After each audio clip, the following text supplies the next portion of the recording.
Uzodinma Igbo Chineke kalamacho ezima puliche Igbo de Savage Mnakana ebe ahi n'ugbu a na enweta onwe gị otu aka m si anabata gị kpọmkwem n'oge ihe omume anyị chi bọọla anụ ọzọ bukere abịara gị kpọmkwem na nso nkwa ọchịwọ nakwa official nso nkwa TV na YouTube.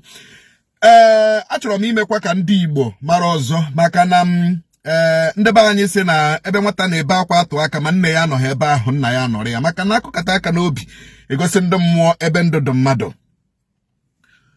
Chris Ngige, former Minister of Labor and Productivity, as we speak, nọ na Kuje prison. Ọkwa dị Kuje? Ọ nọ na mkpọrọ. Ọ nọ n'ụlọ mkpọrọ now. Gịnị ka achịrị o mere? Ma ya na-ebu ya ebubo na ọ tapịara 2.2 billion as a minister. Na-aghọta ebe anyị na-eje. 2.2 billion as a minister. The quickest judgment was ozugbo eburulie pam from ụlọ ya, piam to court, piam to prison. Former governor, former minister under APC. Now, Yahaya Bello, a former governor. Ka EFCC no name invite Ojuno Mambia. EFCC may invite Ojuno Mambia. EFCC aga ka ebruye no ya oboso. EFCC aga ka may arrest oboso. Obecha file akwụkwọ against EFCC. Si na ebe ọwụ na asị na a na-ebo ya ebubo na ọ tapịara ego ndị Kogi dị 80.2 billion. Na ekwesịrị ikpe na Kogi a na-edebeti ike ahụ. Ọ tụrụ higher court enye ọda si na ọ ga-abịarịrị court na Federal High Court na Abuja. Before you know it, o jiri aka ya nnọọ gazia EFCC akpọrọ ya gaa court, ọ gaa Kuje. After a few days akpọrọ ya gaa court enye ya bail ọla. A case of nda na-ebo obibo ohi abụọ, ofu onye ugwu, ofu onye Igbo. Onye nke ugwu zuru 80.2 billion, onye nke Igbo zuru ọwụdị na o zuru ezu. In fact, EFCC amachahụ the law. Here wu procurement act, enwe ihe na-akpọ procurement act. Yahaya Bello wu embezzlement. Ngige wu procurement. Probably ego emere allocate to ministry ya, o nwere otu o shiri gaghị ụzọ. Mana anyị ma na o nwere other ministers nwekwere problem with the procurement whatever and whatever, yet EFCC didn't arrest them. They are going about their normal life, normal duties. Ụfọdụ agala obodo Igbo je nọrọ. Ole ihe o ji bụrụ nnụ Ngige ka echetere hụ as a former minister under Buhari, now support to go this government. Oh yes, Ngige, I support to go this present administration of Tinubu. Atotowala one by one after the other. As far as ikwe in emperor kuru, who no grief for waiting emperor talk, one ne age brugi. The problem with our people, Ndigbo wo, anya achọpụtabeghị na ndị abụrụ anyị na ndị aso. Ndigbo achọpụtabeghị na ọ bụghị anyị na ndị aso, ọ bụghị anyị na ha so. Onye ọbụla bụ onye ndu na Igbo, gọvanọ Igbo, this and that Igbo, gị na-eme ka gị na ndị adị na mma. A day of reckoning is coming for you. Mgbe ha ga-eforo gị ka ero. When your usefulness is no longer useful, they will useless you. Ka nkwukwe ya ọzọ maka ndị ndu Igbo na-amatabeghị ihe ji ha eme n'obodo a. When your usefulness is no longer useful, they will useless you. Mark today's date, mark ya. Gbagari wanu ha n'azụ. Mebenu ihe ma nkasi unu mee ma nkasi unu eme ma na-emenu to impress them.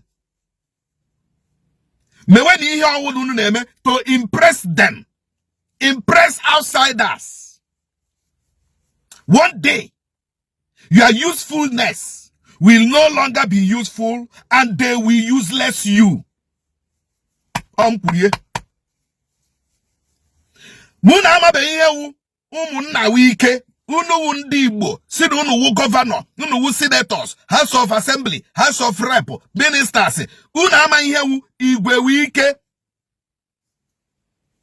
Izu, kama na nneji. Muna ama ihe onwe ihe unu ga-ama. bio nwannem. Umunna wike. Onye agha ala nwanne ya o. Unu che na egwu a. Ma unu okwu a. No nwe humi ni nno n'ime. When you keep impressing outsiders, one day they will throw you out. And the only option you have is your people. But unfortunately, you abandon your people to impress outsiders, and outsiders will throw you out. Where will you go? Bio nwannem. Umunna wike. Onyaga ala nwanne ya o. But unu agachala ụmụnne unu. Gbakwuru ndị ugwu, gbakwuru ndị ofe mmanụ.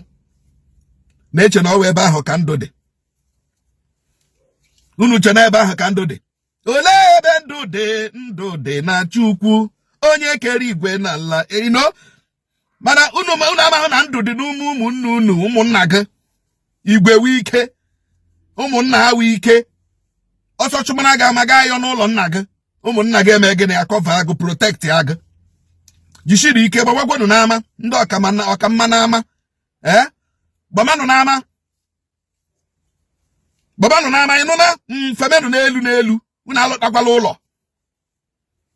Ha set you up against your brothers. Let them keep setting you people up against your brothers. By the time April n'ọchịchị ka ị ga-aghọta okwu am na-ekwu ka ọ ga-abara gị uru. By the time April n'ọchịchị, that time ị ga-alọtazi village. Bịa chọọ ka gị na ụmụnna gị nwee meeting. Bịa chọọ ka mgbe ahụ mebi ịlọta gị chọọ zụọ mmanya zụọ ntazi kpọọ ụmụnna gị oku ka ha bịa.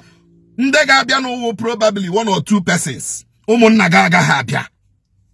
Nọrọ n'ọchịchị, kama ị ga-anọ n'ọchịchị, mezie agbata obi gị na ụmụnna gị, mezie relationship gị na your people, mee ka gị na your people dị na mma ọzọ. Adịghị ama mgbe ị pụrụ n'ọchịchị, because when those people will throw you out, ndị ga-anaba gị ụmụnne gị, they will protect you, they will guide you, they will fight for you, they will block everything. Ihe ọbụla bịara ime gị, they will block it. Bio nwanne m. Ụmụnna wike. Onye agha ala nwanne ya o. Ekwuchakwa m. Ọkwa ngige nwanne anyị. Ọkwa nọ na Kuje kịta.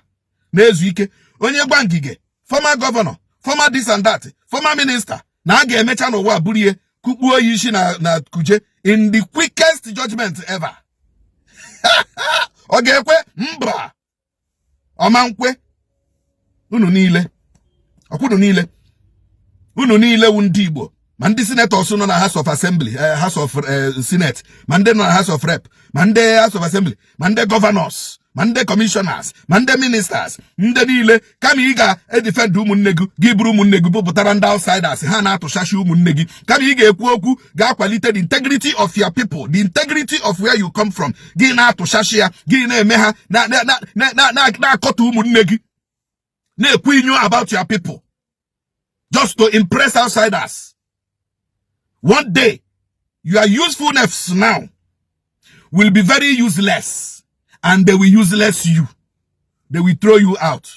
By the time you ga lokuta anya na village, ka ị na-aga ṅụọ mmiri nkwụ ụkọ, amami na agọta, ka ị na-aga bịa taa n'ọjị meeting n'ime village, n'ime kindred.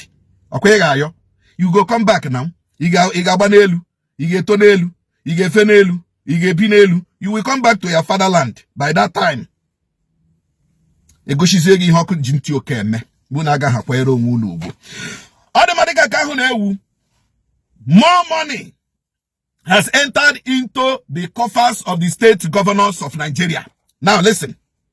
Allocation enyere na ndị governors and ndị local government chairmen in 2022 wụ 9.18 trillion. Mgbe Tinubu bara, ye may increase to 10.9 trillion naira. By 2024 last year, 15.26 trillion. In fact, between January this year and October this year, Nandi state governors and local government, 18.54 trillion naira. Now, where is the effect of this money? Ole effect, the positive effect of Egonde and Inelufuga, especially during Tinubu, there was double, triple allocation to states and local governments. Where is the effect? The governors are on wom. Governor Gano Katasigi the Amere Summit, 10th Amanana Summit, 3 billion. Ordinary 10th Amanana Summit, Ashemrebe, 3 billion. Ono Kanande again and Shibia, ma ego enyere ndị obodo Igbo bịa ma dollars enyere ndị shira ha ga-abịa ikwu okwu na the summit ego ndị ahụ dị iche ihe ewu how these people useless and waste our money. Peter Obi no ikwu. Peter Obi was even telling the president every year you know ego like president here now ego okwuolego ga-ebi 2026 which is 17.89 trillion ka Tinubu ga-ebi in 2026 anyị na-ahụ ba anya o 2025 anyị nọ n'ime Tinubu biri 10.42 trillion ka Tinubu biri na 2025. Few months ago, Candy Senate kwuru that they want to guinea on the 2024 budget. 2024 budget can they use? 2025 budget ababe yakao manekwele go la gebi na 2026. A wasteful, reckless, rascality kind of government. Oh, I want to know about Nigeria. You want brain? You want to change that chiche? Then where? We are suffering. Nigerians are suffering. That they big anyhow. Low state governors here. A big local government chairman here. It's a shame. It's a shame that Nigeria, and when the professors, intellectuals, or to lecturers, but at the end of the day, but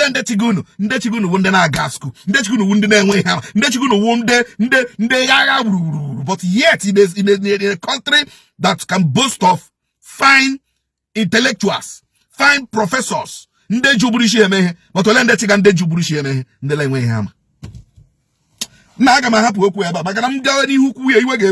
now look at it now.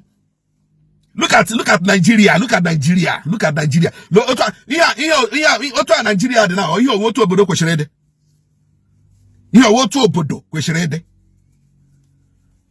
We are just here suffering and smiling. That's all. Manakaina aga nubi. Kajinaka. Obachinta. Anya chono urenchi. Nde wono.